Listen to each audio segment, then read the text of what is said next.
raríssimos, René de Paula Júnior falando aqui em mais um episódio On The Road aqui do Roda e Avisa. Se vocês me acompanham até o trabalho, se o assunto acabar, eu juro que eu paro o carro e aí a gente interrompe aqui, eu prometo não encher linguiça. A pauta hoje é praticamente uma continuação de uma ideia que eu tive algum tempo atrás e que eu realmente quero dar continuidade. Eu publico conteúdo à beça há muito tempo e sem monetizar. Então, isso me dá liberdade de não necessariamente sair correndo atrás do que está vendendo mais, do que chama mais anunciante ou tal. Como eu não monetizo mesmo, eu falo que eu bem entendo. Então, há algum tempo atrás, eu me propus mais um projeto de conteúdo, mais um projeto não remunerado, etc e tal, que eu chamei de 1000 toques. 1000 toques. Para quem aqui já escreveu artigos, quando você vai escrever um artigo, sobretudo para mídia impressa, a primeira pergunta era, que você tinha que fazer, além do prazo, claro, era quantos toques. Quantos toques significa quantos toques da datilografia, né? E, 4.000 toques, 5.000 toques, tal. Bom, é engraçado pensar quanto tempo eu passei nos últimos anos me disciplinando a escrever em 140 toques para o Twitter. Foi uma restrição, na verdade, daquelas que restringe por um lado, mas amplia do outro lado as suas habilidades criativas. Bom, até o limite do Twitter aumentou e eu nem sei o que fazer com tanto caractere extra. Mas esse não é o ponto. Eu resolvi criar essa série 1000 toques no LinkedIn, que para mim tem se mostrado uma plataforma bastante boa para publicar. Foi-se o tempo dos números astronômicos, agora os números são mais modestos, né? Porque afinal todo mundo publica artigo, todo mundo é um gênio, tá bom? Paciência, o mundo é grande, mas eu me propus a escrever uma série de artigos pequenos, exatamente 1000 toques, e eu fico ali acertando daqui e dali para ficar 1000 toques certinho, sem contar o título. Então, o primeiro tema, o primeiro artigo que eu publiquei, eu mais ou menos cantei a bola num vídeo como esse, gravado aqui no carro, que chamava-se Felicidade era um bom KPI, se era uma boa métrica, né? Por que eu estou preocupado com felicidade? Na verdade eu não estou, na verdade eu estou preocupado talvez com excesso de preocupação em felicidade, mas a questão para mim era a questão do impacto, né?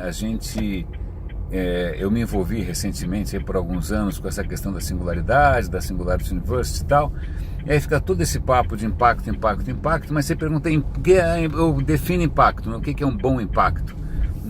E aí, bom, é uma cortina de fumaça, normalmente é demagogia, populismo, ou então, o que a prática acaba mostrando, impacto é um unicórnio, né? Alguma startup de $1 bilhão, que não necessariamente é aquilo que o mundo precisa nesse exato momento, né? E a questão que eu senti falta lá, na Singularity, continuo sentindo falta agora, é alguém olhar não para as oportunidades de Ubers, etc e tal, mas veja bem, existem problemas concretos que estão crescendo mais do que exponencialmente, né? Faz algum tempo, e eles já estão lá na reta final, não é nem na reta final, é no abismo final, né? Então o que a gente faz a respeito? Isso tem a ver com aquecimento global, isso tem a ver com crise de migrantes, e tem uma série de maluquices acontecendo que não vão melhorar sozinhas, né? Hoje mesmo, quando eu tenho, entre outros projetos não remunerados e dificilmente justificáveis sobre qualquer ponto de vista racional, eu tenho um podcast diário, que é o Radinho de Pilha, que tem tão pouca audiência que eu chamo os meus ouvintes de raríssimos, não de caríssimos, mas que eu adoro fazer, e eu chamei a atenção hoje para 2 artigos que tinham a ver com a mesma coisa, tinham a ver com legislação sendo alterada para fazer frente a, por exemplo, a aquecimento global. Então, vários estados nos Estados Unidos, que tem ainda a maioria democrata, tentando reverter, né, essa marcha ré do Trump no sentido ambiental e tentando passar leis que vão taxar carbono, emissão de carbono, né? E vão pegar o imposto e vai ser usado justamente para fomentar a inovação em energia limpa, tal. Bacana, né?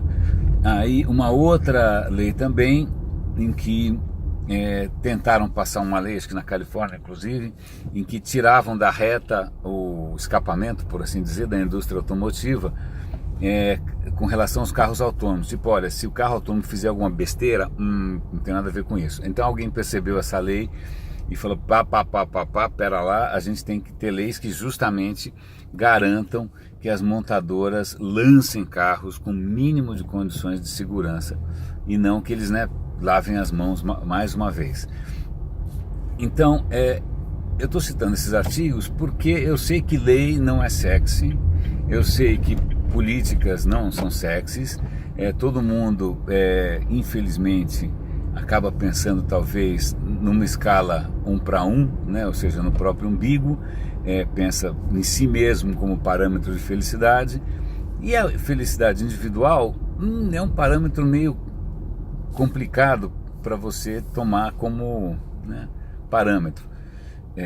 Acho que eu me repetindo. Então, por exemplo, pense lá como é que a gente garante a felicidade individual do Sérgio Cabral, do Eduardo Cunha, do Lula, do Maduro, do Trump, do Putin. A felicidade individual desses caras não necessariamente se reflete na felicidade de geral da nação. E, é lógico, estou pegando exemplos extremos e inúteis, mas que são divertidos, mas também, de uma certa maneira, o que acontece que na hora em que a gente tem uma cultura que prioriza a satisfação individual, cada um com seu iPhone, cada um com seu iPod, cada um com seu iPad, cada um com seu carro, se esse for o parâmetro de sucesso, simplesmente não tem escala, não tem planeta que aguente, Então, e aí, curiosamente, uma coisa para compartilhar com vocês, que acho que é isso que eu pretendo tentar expressar em meus toques. Uma discussão, a BBC tem uma série de podcasts maravilhosos. Aliás, quando eu perco a fé na humanidade, eu vou ouvir um pouco de BBC, e um deles chama The Moral Maze, o labirinto moral, que também é um artigo, é um tema muito pouco sexy. Então eu faço parte dos raríssimos que ouvem o labirinto moral, e na verdade são sempre 3 ou 4, nunca soube ao certo, apresentadores que eles elegem um tema, o tema dessa vez foi... qual foi o último tema mesmo? Agora eu fiquei até confuso, não lembro.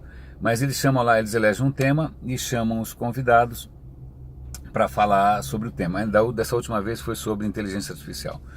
Então esse é um podcast bárbaro, e você vê os caras discutindo cada vez mais como é que a gente se organiza em termos sociais, versus alguma coisa como a inteligência. Num desses podcasts, dessa vez menos sexy ainda, porque é um podcast voltado para sociologia, que é o Thinking Aloud, ele começa o programa com aquele inglês britânico absolutamente escorreito, espetacular, entrevistando um americano e mais um outro para fazer contraponto, sobre a questão do PIB, que em inglês é GDP. A questão é a seguinte, e aí vem num tema que eu acho bastante interessante, que da onde saiu essa história de PIB, como o PIB é mensurado, e qual é o impacto da gente se pautar pelo PIB. Os dois convidados tinham posturas antagônicas, claro, você tem que chamar gente para fazer contraponto, mas uma das questões que o americano coloca é o seguinte, falou, olha, se o PIB normalmente mede consumo, gasto, então quanto maior o gasto, maior o consumo do Estado, do cidadão, etc e tal, então quer dizer que o PIB aumenta. Grosso modo, claro, é uma calculeira infernal, cheia de critérios malucos, mas é basicamente isso. Fala, então, se a humanidade fosse se pautar pelo PIB exclusivamente, o que a gente teria seria uma série de pessoas morbidamente obesas, consumindo que nem umas loucas, gerando um impacto ambiental colossal, Então ele fala, na verdade, o PIB não é uma medida neutra, E aí acho que esse que é o que eu quero dizer aqui. E aí deu branco, eu vou depois colocar o link aqui, é uma lei de alguma coisa que começa com G. Alguém, Goodlaw, sei lá, já esqueci, eu assumo minha falta de memória, vou colocar o link aqui para vocês, que diz o seguinte: a partir do momento em que você elege uma métrica como objetivo, ou como meta, uma métrica como meta, Tipo, a minha meta é aumentar o PIB, minha meta é diminuir, seja lá o que for. A partir do momento em que você coloca isso como regra geral, para todo mundo seguir e correr atrás, ao longo do tempo, as pessoas vão dar tanto nó em pingo d'água para atingir o raio da meta, que no fim a meta não vai estar medindo mais nada, ela vai perder completamente o sentido, né? Eu me recordo de uma vez de uma conversa com um amigo meu de mídia mobile, em que ele disse, puto, o saco de digital, ele estava pensando exclusivamente em mídia, é que toda vez que você cria uma nova métrica, o próprio mercado trata de dar tanto nó nessa métrica que dali a pouco ela não vale mais absolutamente nada. Então não é só uma questão de comoditizar, ela realmente perdeu sentido. Eu acho que quem trabalha com digital já viu isso acontecer aqui ao longo desses últimos 20 anos. Mas a questão que eu quero colocar aqui, e de novo, não é sexy, tá bom? Eu vou fazer um novo vídeo, I'm not sexy with my shirt here. Aqui, eu vou fazer umas dancinhas, I'm not sexy at all. Mas é a questão da dificuldade que é você colocar algum tipo de parâmetro e critério, e esse critério continuar valendo ao longo do tempo. Então, os dois convidados, eles mencionavam que legal, existem por aí uma série de outras medidas. Então a própria Grã-Bretanha está agora medindo felicidade geral da nação como um parâmetro. Então tem uma série de parâmetros alternativos aí que em princípio poderiam ser um pouquinho mais humanizantes, ou um pouquinho mais, né, menos Excel, né? Só que eles normalmente são perfumaria, não são eles que são anunciados nas manchetes, não são eles que servem como base para investimentos internacionais, não é baseado nisso que o fundo... Não é nada, na verdade é meio perfumaria. E o que esse cara americano, eu concordo, e de novo, eu não sou economista, estou falando como um curioso incansável, é que algumas coisas deveriam ser incluídas, né? Por exemplo, impacto ambiental, por exemplo, pobreza, né? Por exemplo, faz um PIB novo, aí recalcula um pouco o PIB, né? Porque o que a gente conseguiu fazer, certo que a gente conseguiu reduzir pobreza de uma maneira massiva, global, né? Em algumas décadas a pobreza diminuiu no mundo monstruosamente graças, né, à economia de mercado, mas ao mesmo tempo a concentração de renda começa a mostrar o seu potencial negativo, o seu potencial destrutivo, né? Aumentando miséria, insatisfação, distorções sociais, etc. e tal. Então eu só estou contando isso, essa história toda, não para fazer aqui alguma coisa, vamos todos nos sentir mal, ou não, vamos todos aqui solidarizar com a indignação moral. Não, na verdade não, essa coisa de ficar mexendo com emoções rápidas gera uma coesão muito passageira, né? E não é isso que me interessa aqui. O que me interessa aqui é a gente levar em consideração, eu sei que muitos aqui trabalham com digital, com programação, com código, mas tudo é código.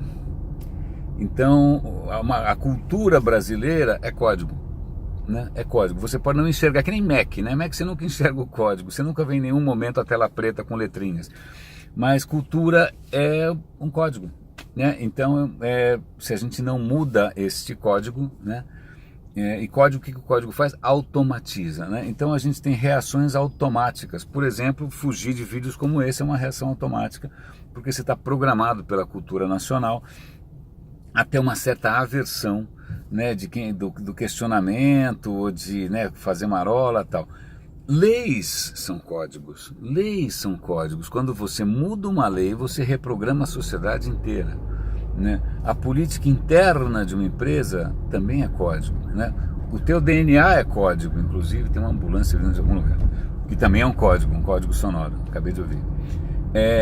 Então, levando em conta que tudo é código, né, talvez isso ajude a gente a ter uma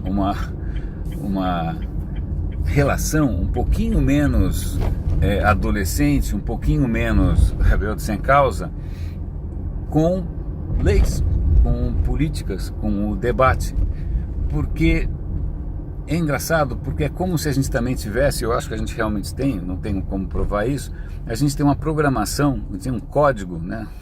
Um programinha, uma app rodando no cérebro que diz o seguinte: minimize o seu esforço cerebral, fuja de tudo que te faz pensar, né? Fique feliz com coisas que andam em piloto automático, fique feliz com esquemas que façam que você nunca precise pensar em nada, né?